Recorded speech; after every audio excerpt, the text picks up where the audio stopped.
Siya pala ang third party, sa hiwalayang Sarah at Richard.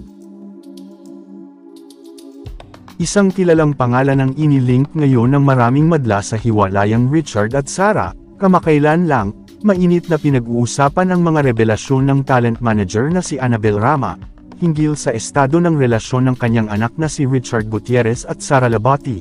Kinumpirma ni Annabel na hiwalay na nga sina Richard at Sara. Kasunod nito, marami ang nakikisimpatya kay Sara, matapos sabihin ni Annabel na gastador siya. Sa gitna ng pambabatikos kay Annabel, nanindigan naman siyang wala siyang partisipasyon sa hiwalayan ni Richard at Sara. Ipinahiwatig din ni Annabel sa kanyang post na may ibang dahilan sa hiwalayan ni Sara at Richard, na tiyak mag-e-enjoy umano ang buong mundo kapag nalaman nila ito. Ani Annabel, mga chismosang Marites, tigilan nyo na ang gumawa ng maling kwento, lahat ng lumabas sa social media is all fake news. Huwag nyo nang dagdagan ng mga maling balita, malalaman nyo rin ang katotohanan in due time. Baka ma-shock kayo at hindi na ako ang lalabas na kontrabida, malalaman nyo kung sino ang walang hiya na kontrabida. Mali ang bentang nyo sa akin, kung hindi ako pinagbawalan ng lawyer na magsalita. Mag-enjoy sana ang buong mundo sa sasabihin kong kwento. Gigil na akong isiwalat ang katotohanan sa pangyayari. Pero wala akong magawa. Abangan ang susunod na kabanata.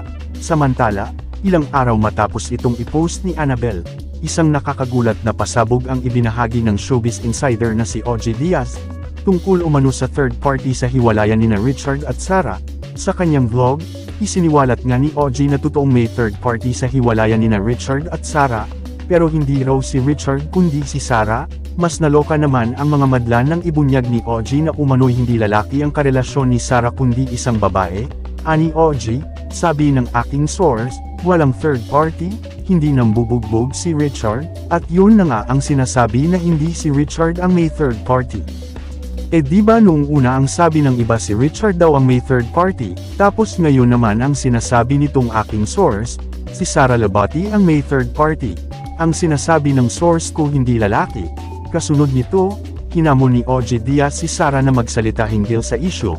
Samantala, kasabay ng isyung ito, nililink naman ng mga madlang netizen si Miss Universe Philippines 2023 Michelle D, na sinasabing karelasyon ni Sara na hindi lalaki.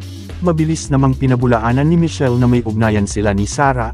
Sa kanyang post sa X, tinawanan lang ni Michelle ang isyung siya ang third party sa hiwalayan ni Richard at Sara. Ani Michelle, oh my god laughing emojis. Ano na naman yan? Sabi naman ng isang netizen, babaero ka kasi hahaha.